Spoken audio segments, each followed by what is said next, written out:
क्या चल रहा है भाई दुनिया में। हर रोज कुछ ना कुछ झटका मिलता है, कभी मार्वल की तरफ से कभी डीसी की तरफ से। ओके, तो जब जेम्स गन डीसी के को प्रोड्यूसर बने तो ऐसा लग रहा था कि भाई चीजें कुछ अच्छे डायरेक्शन में जाएंगी, लेकिन कल कुछ ऐसा सुनने को मिला जैसे सुनकर थोड़ा लग रहा है कि अब पता नहीं क्या होगा।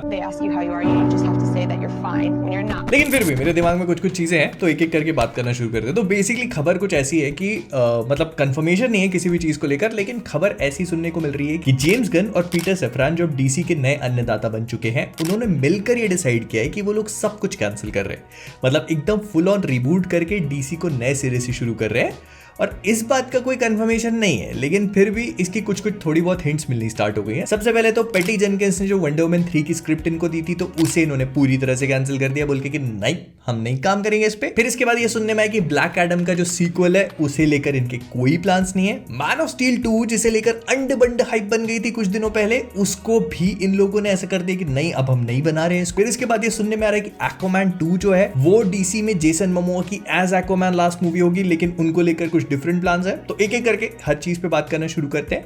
तो सबसे पहले वंडर वुमन 3 पे बात करते हैं। तो पैटी जेनकिंस ने वंडर वुमन 3 की पूरी स्क्रिप्ट लिख ली थी और वंडर वुमन 84 के बाद ये उनकी थर्ड मूवी होने वाली थी जिसमें गैल गैडोट वंडर वुमन का रोल प्ले करती। लेकिन जैसे ये स्क्रिप्ट जेम्स गन के पास पहुंची, उन्होंने हवा में उछाया और ठिशकियां कर दिया। मतलब ऐसा सुनने में आ रहा है कि उन्होंने पैटी जेनकिंस की स्क्रिप्ट को स्क्रैप कर दिया और उन्होंने कहा कि नहीं, हम वंडर वुमन 3 पे काम नहीं करना चाहते। लेकिन मैं आपको ये चीज भी क्लियर कर देता हूं कि वंडर वुमन 3 स्क्रैप हो गई है, इसका मतलब ये नहीं है कि गैल गैडोट की वंडर वुमन भी स्क्रैप हो जाएंगी। मतलब ऐसा हो सकता है कि जेम्स गन पैटी जेनकिंस की वंडर वुमन 3 पे काम नहीं करना चाहते, वो अपनी खुद की वंडर वुमन 3 बनाना चाहते हो गैल गैडोट के साथ।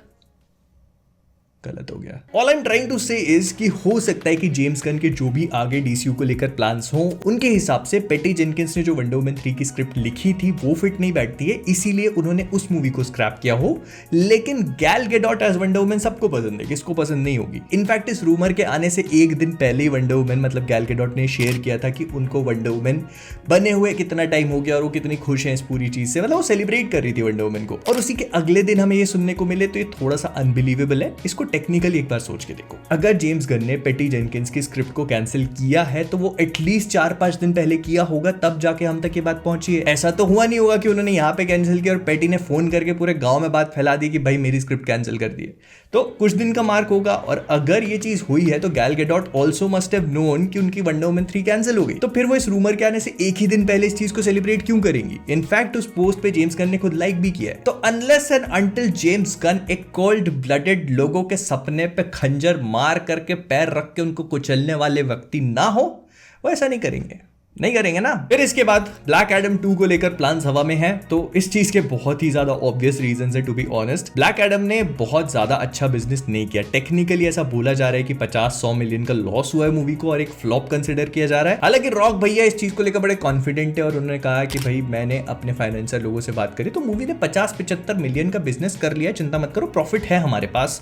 और ऐसा नहीं है, कैप्टन अमेरिका की पहली मूवी ने भी 370 मिलियन का ही बिजनेस किया था। तो रॉक भैया वो कैप्टन अमेरिका का फर्स्ट पार्ट था जब एमसीयू एस्टैब्लिश भी नहीं हुआ था, और आप अभी डीसीयू के काफी आगे, और टेक्नोलॉजी और इन्फ्लेशन की कॉस्ट, बहुत जमाना बदल गया sir. But anyways, what I am trying to say is कि इट इज वेरी ऑब्वियस, अगर ब्लैक एडम मूवी इतना अच्छा परफॉर्म नहीं करी है तो फिर उसके सीक्वल पे इतनी जल्दी काम स्टार्ट नहीं हो सकता। इधर बैटमैन, सुपरमैन, वंडर वुमन की पिक्चरों का भरोसा नहीं है, ब्लैक एडम की पिक्चर पे कौन ध्यान देगा, फिर चाहे उसको रॉक प्ले करे, पेपर या सीजर्स।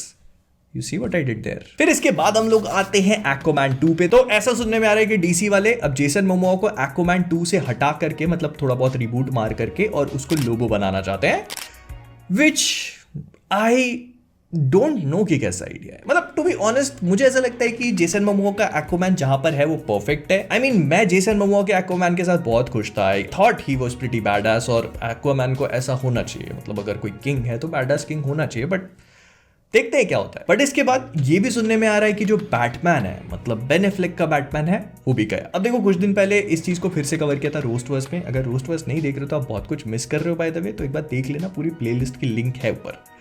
तो रोस्ट में मैंने कहा था कि जो बेन एफ्लेक का बैटमैन है वो प्रोबेबली अब डीसीयू में रिटर्न नहीं करेगा, और उसका बहुत ही सिंपल सा रीजन है, क्योंकि इन्होंने अपनी खुद की कंपनी बनाई है मैट डीमन के साथ, और उसमें इनका एक्सक्लूसिविटी का कॉन्ट्रैक्ट है। मतलब अब ये अपनी खुद की कंपनी के लिए काम करेंगे और किसी और के लिए नहीं करेंगे। तो ऐसे में उनके बैटमैन के फॉर्म में रिटर्न होने के चांसेस बहुत कम हो जाते हैं, अनलेस एंड अनटिल उनकी खुद की कंपनी WB डिस्कवरी के साथ टाई अप कर लेती है। मतलब ऐसे कुछ जीड़ का जंजाल बनाना पड़ेगा इनको वो करने के लिए। लेकिन फिर इसके बाद जेसन मोमोआ ने ये बात खुद ही कही थी कि एक्वामैन 2 में बेन एफ्लेक का बैटमैन रिटर्न करेगा कैमियो वैमियो के लिए।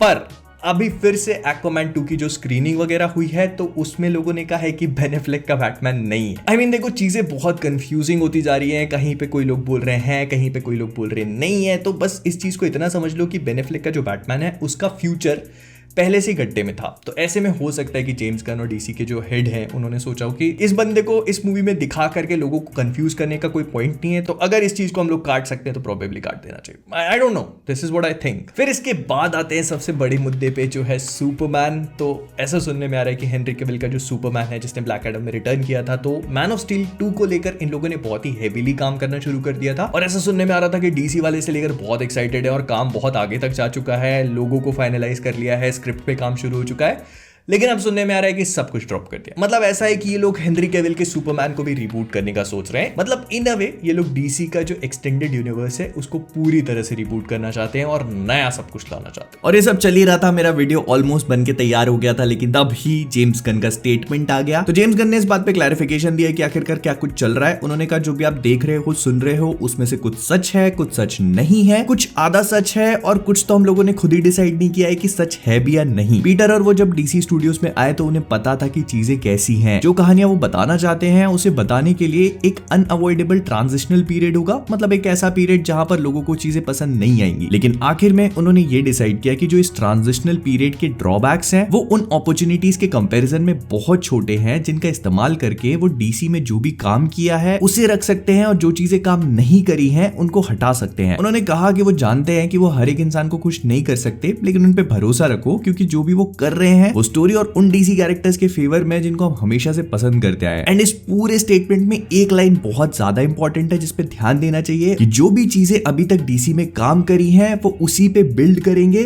और जो चीजें काम नहीं करी हैं उसको ठीक करेंगे। जिसका मतलब शायद पॉसिबली ऐसा हो सकता है कि लोग एक्टर्स को रिकास्ट करने के मूड में नहीं है, लेकिन प्रोबेबली उनकी स्टोरीज को रिबूट दे दे। तो देखो इस पूरी चीज को लेकर मैं इतना कहूंगा कि ये सारी बातें सिर्फ रूमर्स हैं, अभी हमको कुछ भी कॉन्क्रीट नहीं पता है। ऐसा सुनने में आ रहा है कि अगले हफ्ते जेम्स गन और पीटर सफ्रान जो है अपने ये सारे प्लान्स वार्नर ब्रदर्स डिस्कवरी को पिच करने वाले हैं और फिर देखेंगे कि वहां से चीजें कैसी जाती हैं। और मैं बस इतना ही बोलूंगा कि देखो James Gunn is a very very very smart person. उनको मालूम है कि चीजों को मनी मेकिंग मटेरियल कैसे बनाना है। जिस बंदे ने गार्डियंस ऑफ द गैलेक्सी जो नॉन एग्जिस्टेंट कैरेक्टर्स है उनको हमारे दिल में बसा दिया है, और पीसमेकर जो कुछ भी नहीं था उसको इतना ज्यादा ब्यूटीफुल तरीके से क्रिएट किया है। तो आप लोग का तो मुझे नहीं पता, लेकिन मैं उन पे काफी भरोसा करता हूँ। बंदे को पता है कि फैंस की बात कैसे सुननी है और उनको पता है कि उनके एक्टर्स की कितनी ज्यादा वैल्यू है। Whereas on the other hand अगर वो नए एक्टर्स को इन सेम कैरेक्टर्स में लाते हैं तो किसी भी एक्टर के लिए इतना आसान नहीं होगा इन शूज में स्टेप इन करके उनके साथ प्रॉपर जस्टिस कर पाना। तो आई स्टिल फील कि जेम्स गन के प्लान्स हैं एंड आई डोंट थिंक कि वो एक हार्ड रिबूट की तरफ जाएंगे। आई स्टिल फील कि वो यही एक्टर्स को सेम कैरेक्टर्स में पोर्ट्रे करना चाहेंगे, लेकिन हाँ एक सॉफ्ट रिबूट है जिसके लिए हम सबको तैयार रहना चाहिए और उसमें कुछ कैरेक्टर सैक्रिफाइस हो सकते हैं। अब वो कौन से होंगे ये आप खुद डिसाइड कर लेना। तो विद दैट बीइंग सेड हम लोग इस वीडियो को यहीं पे रैप अप करेंगे। अगर आपको वीडियो पसंद आया तो प्लीज लाइक कर देना, शेयर कर देना, कॉमिक वर्स पे नए हो सब्सक्राइब करना मत भूलना। तो विद दैट बीइंग सेड जाने से पहले कॉमिक वर्स से मैं हूं मोहित और आप सभी लोग as always keeping awesome. case you missed it. In case you missed it. Okay, अभी मैं आप दोनों से बुलाता हूँ. What's the full form of GOAT? Goat. GOAT. Bakri. Women.